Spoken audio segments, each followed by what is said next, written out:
नर्मदे हर त्वदीय पाद पंकजम नमामि देवी नर्मदे। हमारा सौभाग्य रहा जो नर्मदा मैया की कृपा से उन्हीं की यात्रा, उन्हीं का दर्शन और पंच महाभूतों के बीच में, प्रकृति के बीच में रहने का सौभाग्य प्राप्त हुआ।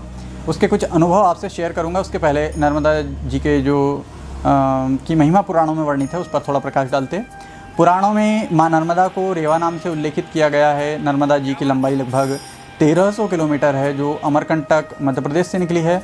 नर्मदा मैया भगवान शंकर की पुत्री है, इसीलिए संतों का निवास नर्मदा जी के किनारे बहुतायत में पाया जाता है, क्योंकि माँ नर्मदा जो कि भगवान शंकर की पुत्री होने से शीघ्र ही भगवान शंकर की कृपा होती है, भगवान शिव शीघ्र ही प्रसन्न होते हैं। इसीलिए जो भी भक्त माँ नर्मदा की सेवा, पूजा, अर्चना, वंदना करता है वो शीघ्र ही अपनी मन चाहे फल को प्राप्त करता है। बहुत सारे लोग मनोवांछित कामना की पूर्ति के लिए या फिर गृहस्थ से किसी प्रकार की अनबन हो जाए या गृहस्थ में अब रुचि ना रहे या गृहस्थ के भोग से ऊब कर वैराग्य को धारण करने के लिए भी नर्मदा जी का आश्रय लेते हैं, परिक्रमा करते हैं। बहुत सारे लोग मान, यश, कीर्ति के लिए भी नर्मदा जी की परिक्रमा करते हैं और बहुत सारे लोग साधना स्थल ढूंढने के लिए भी, किसी आश्रम में वास करने के लिए भी नर्मदा जी की परिक्रमा करते हैं।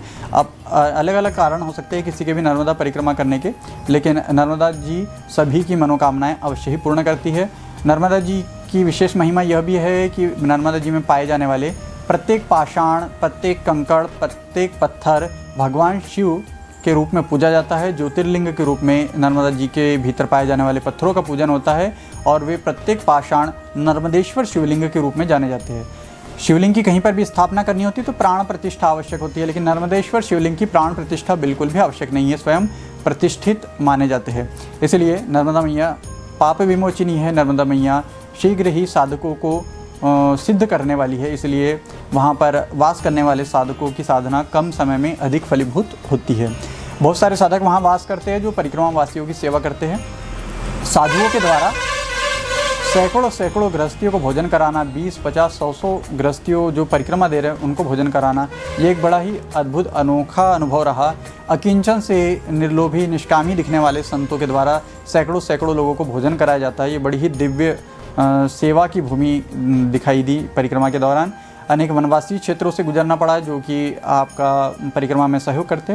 पहले इन्हीं क्षेत्रों में जहाँ पर चोरी हुआ करती थी या फिर लंगोट तक व्यक्ति के निकाल लिया करते थे, ऐसी भयंकर चोरियाँ हुआ करती थी, आज वहाँ सरकार के द्वारा थोड़ी सुविधाएं प्रदान कर दी गई, तो उन्हीं लोगों के द्वारा आज परिक्रमा वासियों की सेवा होती है। अद्भुत सेवा भाव देखा। पहले भी आपने भी और मैंने भी, सभी ने साधुओं की साधुता तो देखी ही है, साधुओं की गृहस्थी भी देखी है, लेकिन गृहस्थियों की साधुता देखना है तो ये नर्मदा खंड बड़ा ही परम पावन क्षेत्र है, जहाँ पर गृहस्थी भी बड़े ही दिव्य भाव से सेवा करते हैं। और जैसे वृंदावन में राधे राधे, अयोध्या में जय श्री राम, सिया राम, सीताराम का जाप होता है, इसी तरह से नर्मदा क्षेत्र में, या उज्जैन चले जाए तो जय महाकाल, तो इसी तरह से नर्मदा क्षेत्र में नर्मदे हर का हर जगह पर गुंजायमान हमें सुनाई देखने को पढ़ने को मिलता है। और नर्मदे हर से ही हर व्यक्ति की शुरुआत होती है, चाहे अभिवादन करना हो, संबोधन करना हो, तो नर्मदे हर क्षेत्र में आपको सुनने को मिलेगा। परिक्रमावासी भी चलते हैं तो क्या करेंगे, तो चलते चलते वे भी अजपा जप, मंत्र जाप या फिर ओम नमः शिवाय का जाप करते हैं कुछ लोग, और बहुत सारे लोग नर्मदे हर का जाप करते हुए ही नर्मदा जी की परिक्रमा आरंभ करते हैं। नर्मदा जी की परिक्रमा हमने कब आरंभ की, कैसे की, तो हमने नवंबर 2022 में आरंभ की ओमकारेश्वर से, जो कि 12 ज्योतिर्लिंगों में से एक है, भगवान शिव का ज्योतिर्लिंग। वहाँ से हमने नर्मदा जी का जल भरा और समुद्र की ओर चल पड़े। थोड़ा बीच में महाराष्ट्र के नंदुरबार होते हुए फिर हम भरूच, गुजरात पहुँचे। वहाँ से नर्मदा जी समुद्र में लीन हो जाती है। तो अब समुद्र पहुँचे तो जो हमने ओमकारेश्वर से बोतल में जल भरा था पूजन अर्चन मुंडन के उपरांत, उस जल को हमने समुद्र में थोड़ा विसर्जित किया, थोड़ा जल बचा करके रखा और उसी जल में हमने समुद्र जल भी ले लिया। अब ये दोनों जल को समर्पित करना था हमें अमरकंटक, जहाँ की नर्मदा जी का उद्गम स्थल है। तो हम लगभग 1500 किलोमीटर की पैदल यात्रा के उपरांत अमरकंटक पहुँचे और वहाँ पर हमने नर्मदा जी का ये ओमकारेश्वर से लिया गया जल और समुद्री जल को उद्गम स्थल में थोड़ा अर्पित किया और उद्गम स्थल का जल भर लिया उसी बोतल में। तो अब उस बोतल में 3 जगह का जल हो गया, ओमकारेश्वर का, समुद्र का और उद्गम स्थल अमरकंटक का। तो इन तीनों जल को समर्पित करने के लिए हम चले पैदल और पहुँचे पुनः जहाँ से हमने परिक्रमा आरंभ की थी, ओमकारेश्वर।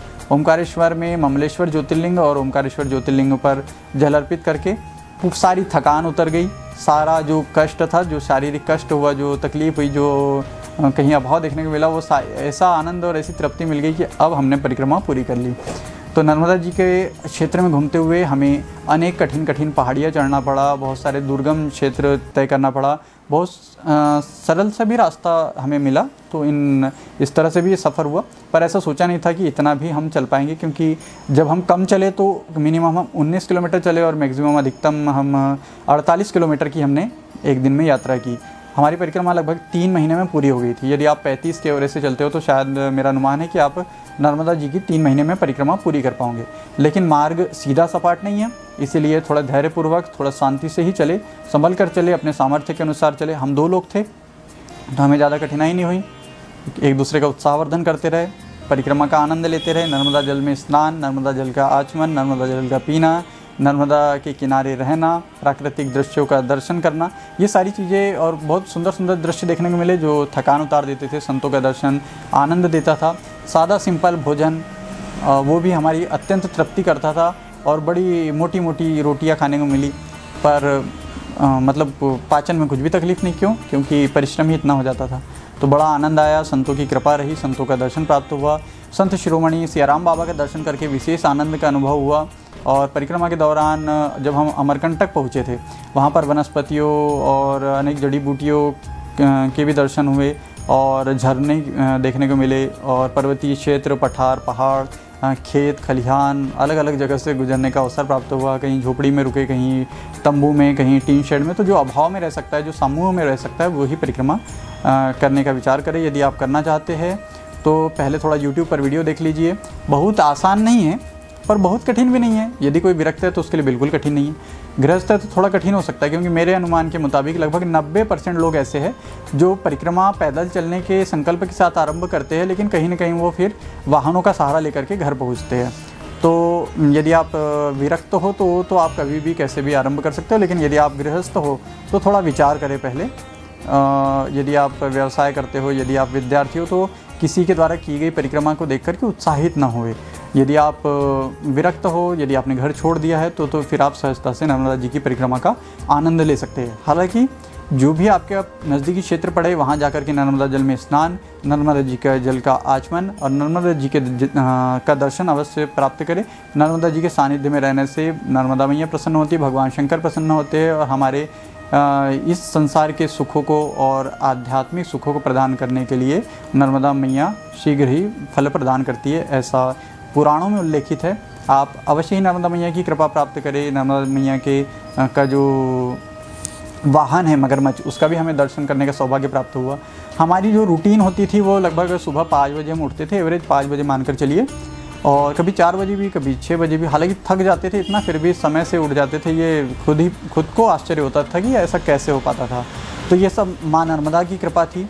एक अकिंचन स्वभाव का, एक गरीब सा दिखने वाला एक साधु, एक फ़कीर, वो भी सैकड़ों लोगों को भोजन करा रहा। तो उनसे जब पूछा जाए कि इतनी सेवा आप कैसे कर पाते हो, तो उनका कहना बस यही रहता था एकमात्र कि मैया की कृपा है, नर्मदा मैया की कृपा है, नर्मदा मैया की कृपा है। और सैकड़ों लोग नर्मदा जी की परिक्रमा दे रहे हैं, हज़ारों की संख्या में लोग परिक्रमा दे रहे हैं।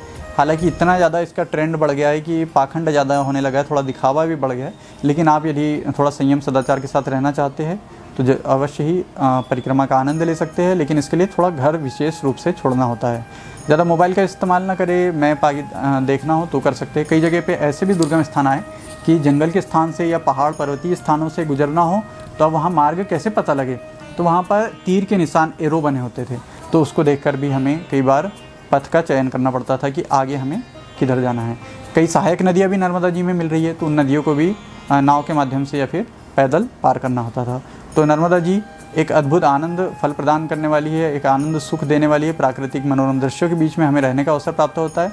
यदि अवसर आए, पैदल नहीं, रिटायरमेंट के बाद अगर चल पाए तो ठीक, और ना तो फिर आप 4 व्हीलर या 2 व्हीलर के माध्यम से भी 15 दिनों में नर्मदा जी की यात्रा कर सकते हो। और इतना भी ना हो पाए तो समय समय पर नर्मदा जी का दर्शन करें और अपने जीवन को धन्य करें, ऐसी सभी से कामना करता हूँ। यदि आप महिला है तो थोड़े सावधान सुरक्षित होकर के किसी और अन्य व्यक्ति के साथ, किसी महिला का साथ ले और फिर परिक्रमा आरंभ करें। और कुछ नियम भी होते हैं परिक्रमा के, तो उन नियमों के लिए आप YouTube पर और भी वीडियोस देखें और परिक्रमा कर करते हुए अपने जीवन को धन्य कर सकते हैं। नहीं भी करें तो मात्र नर्मदे हर का जाप या फिर भगवान शंकर का जाप, माँ नर्मदा की कृपा का अनुभव करते हुए भी घर पर आप जो भी भगवान का प्रिय नाम हो उसका भी भजन करते हुए आप साक्षात माँ नर्मदा की कृपा को प्राप्त कर सकते हैं। नर्मदे हर त्वदीय पाद पंकजम नमामि देवी नर्मदे।